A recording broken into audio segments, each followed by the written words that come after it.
Alright guys, so I just got back from Colorado. It was insane hopper fishing out there, probably some of the most hoppers I've ever seen out there. I mean, you'd walk through a field and just thousands of these things would be fleeing. I tied a ton of hoppers going into this trip, and I don't know if you're like me, but for me the hopper has been this thing that has been just a huge challenge for like 10 years. I feel like I've never really settled on a really good hopper pattern that I liked, that floated, had the right profile, was easy to tie, didn't move on the hook, and was durable. I just haven't been able to find the combo of all of those things. So I tied a ton of different ones going into the trip, and hoppers is pretty much all I fished. I was fishing hoppers every single day here. So from that trip, from fishing hoppers the whole time, I feel like I was really able to actually piece together what were the most essential pieces to a hopper and figure out a pretty winning pattern here. And I just wanted to share that with you guys in hopes that maybe I can save you from the struggle that I've gone through for the past 10 years. So this is one of the flies that I was using out there. As you can see, completely beat to crap. The fish loved it. This thing is due for retirement. Here's another one, slightly different. Also pretty beat up, but good profile. These aren't anything crazy, guys. I'm not like a world-class tyer like Charlie Craven or anything like that. But hey, I like to do it, and I'm going to show you how to actually do it so that you can catch some good fish here. First thing I'm going to use closed cell foam. You have to use closed cell foam.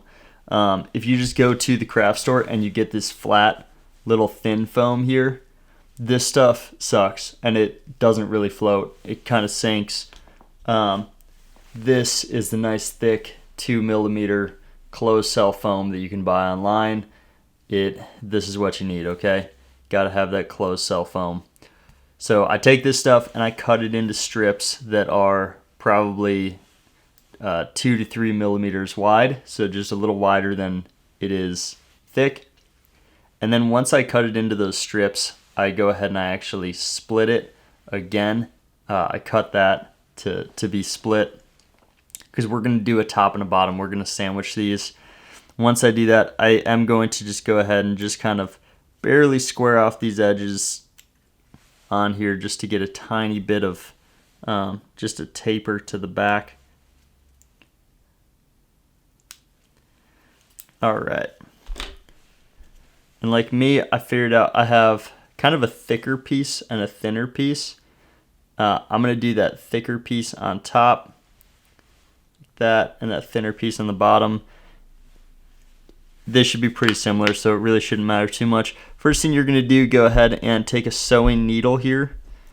You can use any sewing needle. You could probably use your bodkin. I've done that before.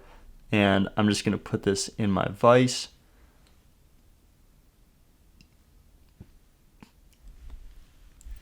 You don't need one of those special holders or anything like that. Just put it in here. Take my thread, and right kind of where it starts to taper off, I'm just going to do 2 to 3 wraps, just enough that it'll catch my thread and not slide off. I don't want very much underneath there. And then I'm going to take my pieces one above the other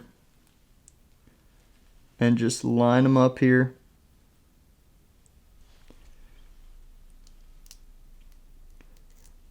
First one I do want pretty close to the edge. Do a loose wrap. Go ahead and cinch this one down all the way. Maybe 3 wraps. Go between these in front. And now I can come out and make my next segment.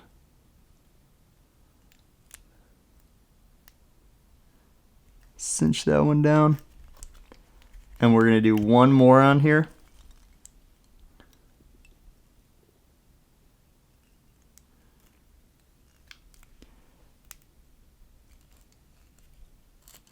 Cinch that down, and I'll whip finish.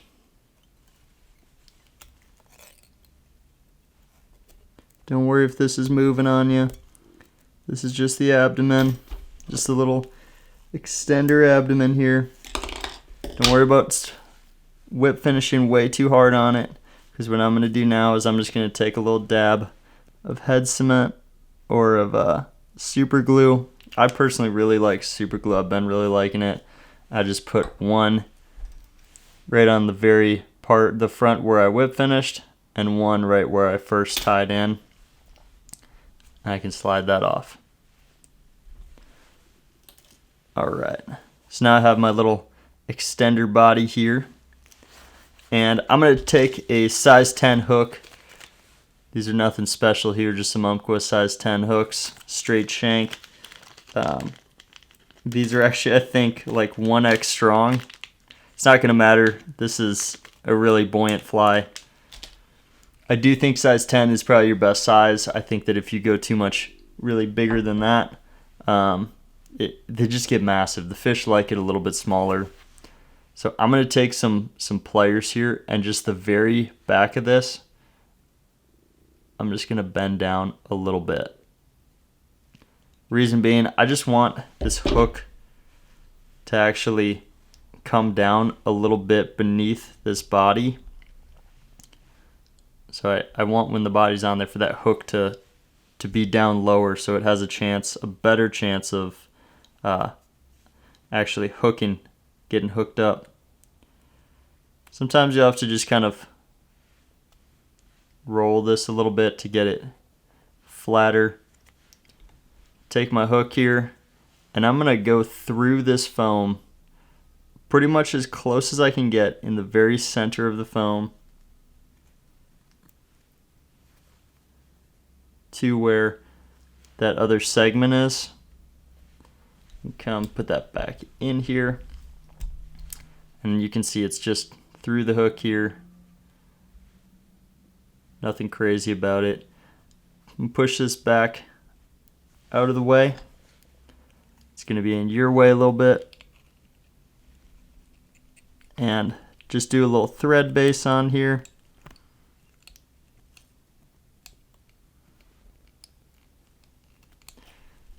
Go back to the front.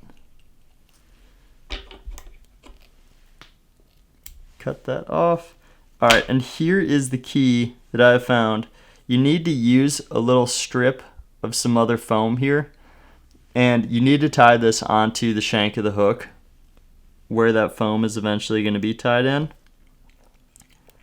And this is going to keep your fly from rolling all over the place on that hook. Go all the way back, and then I would even, if I were you, a lot of times I'll double it. So I'll kind of put it to the bottom of the hook. And this just gives your foam something to actually bite into when you're tying it in. And you can just pull that off. You do want that pretty secure, so make sure it's wrapped on there good. Alright. So now we're going to do our first segment. Just lining it up, seeing how I want it to look. If you want, you can kind of pull that top piece forwards.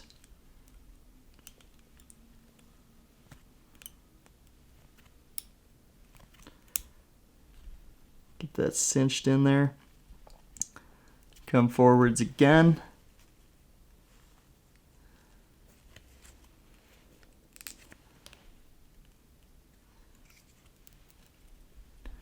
I just want to take a look at it, just see.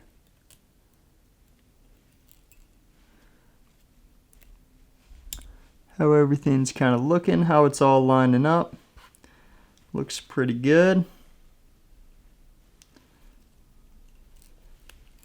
Cinch that one down also.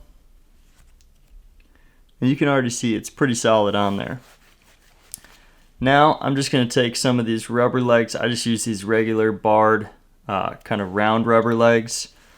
I like those ones because they're predictable. They go where you want them. And I messed a lot with trying to do a lot more complicated of legs on these. And I just found it just was not worth it. It has the same profile, to just do straight round rubber legs. So that's what I'm doing.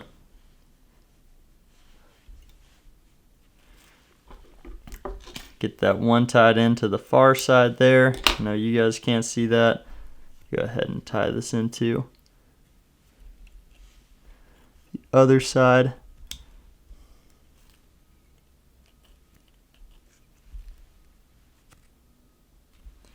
Make sure everything's lined up. I'm not too worried about the lengths on those because we're going to trim them later. Gonna cinch it. Cut her off.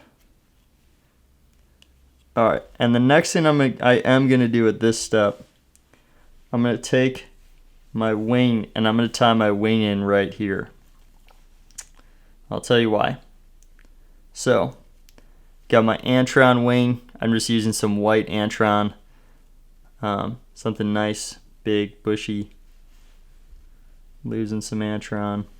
I'm going to use my other clump.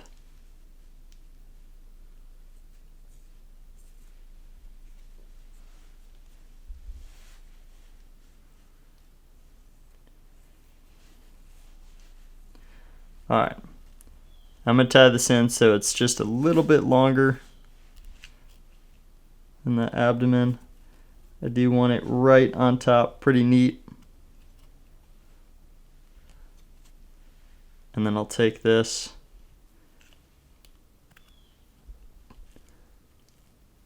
double it over there,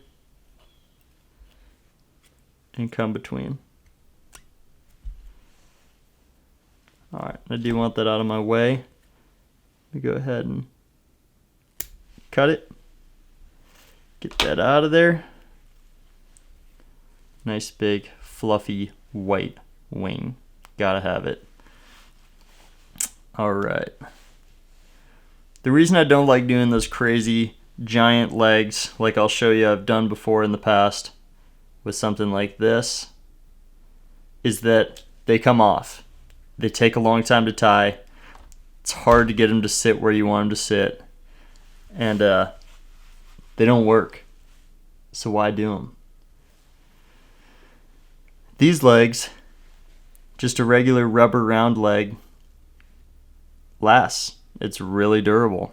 It's really hard for the fish to pull it off. There's not anything to grab onto there. And they're fast. They're easy to tie. And they look pretty much just as good. So I've decided I'm not messing with those other crazy legs. Alright, so now I came halfway up, and this is actually in front of this foam, as you can see. So you can see I've got that pulled back a ways, and I'm tying onto just the shank here with that foam. And just getting these legs in here. Don't worry too much about positioning because you're gonna be able to move them later. I come forwards with this thread to right behind where the head is. I'm going to go upside down for this. Take this bottom piece. I like to pull it forwards really as far as I can so it's not too big. And I'm going to cinch that in.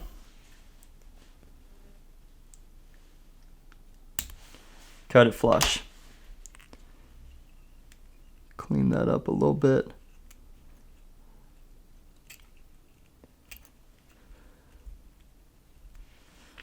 Okay. Now, take the top of this, same thing, pull it forwards. I'm going to tie that in good and tight.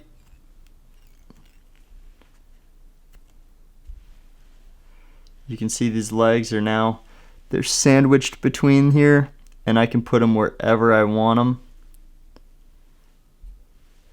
You can see they'll just go where I put them there. Nice and easy. I've got that lower abdomen, and this is going to be my head. So I'll take this piece here. I'm just going to fold it forwards. just a little bit. Make sure my legs are back out of the way.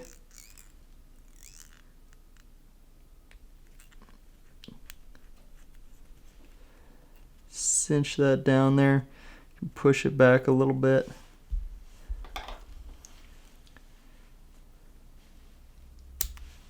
Cut it off flush. Looks a little weird. No worries on it though. It's gonna all get taken care of. We're at a good point here. This one's looking great. Make sure this wing is doing good back here. Doing good? Hey, you doing good? Okay. Now I can take some of that crappy flat craft store foam and I can take a flat strip of it, just barely wider. I'd say if you went 2 to 3 millimeters on the body, this is probably almost the same, 2 to 3, maybe 3 to 4. If you want, you can use a little piece of orange with it too. I like to line it up so it goes not all the way. I want that wing showing, maybe about halfway on my wing. And then I found here too, if you just put that orange on top of it too, just do it all at once.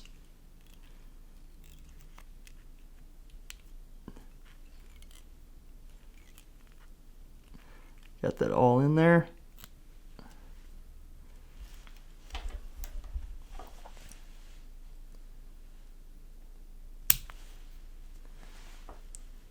Clip her off. Make sure everything is exactly where you want it, how you want it. Looks good. That one's maybe a tiny bit thin, but that's alright. I'm gonna fish this fly. I'm not gonna put it in a glass case. Okay. I pull the head back. I'm gonna get my thread right in front of that eyelet, right behind that eyelet, and that's where I'm gonna whip finish. 3 right there. Boom, bada boom. Cut it off. We're gonna head cement it. Or sorry, do some super glue. Nice dot there. Dot between the legs, just so I lock those in where I want them. Dot on that back leg and the side legs. Make sure those are positioned where I want them.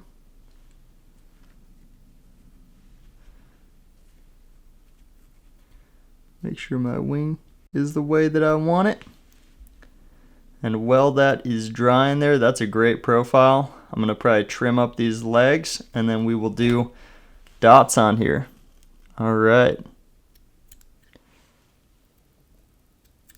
The legs, I don't know what to tell you about how long to make them, honestly. Make them as long as you want them. Back ones I like a little longer than the abdomen. The front ones can be a little smaller. You can always trim those up too, not a big deal. And then I like to take a brown Sharpie and just do a little dot right on the edge of each of these segments, so you can see that underneath.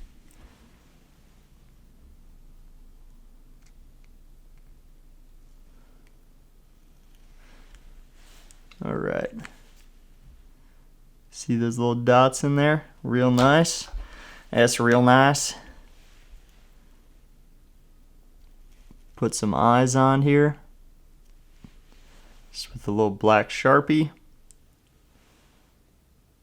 and you are ready to go. This thing's rock solid. It's really durable. It's gonna last a really long time. That was pretty quick to tie up. When I tie these myself without filming, they're even faster than that. When I'm not trying to not hit a camera and make sure you guys can see everything. But tie this one up. Use aspects of it. I don't care. I don't have a name for it, so just use it, fish it, and let me know how it goes. Again, thanks for watching, guys. I hope this was helpful.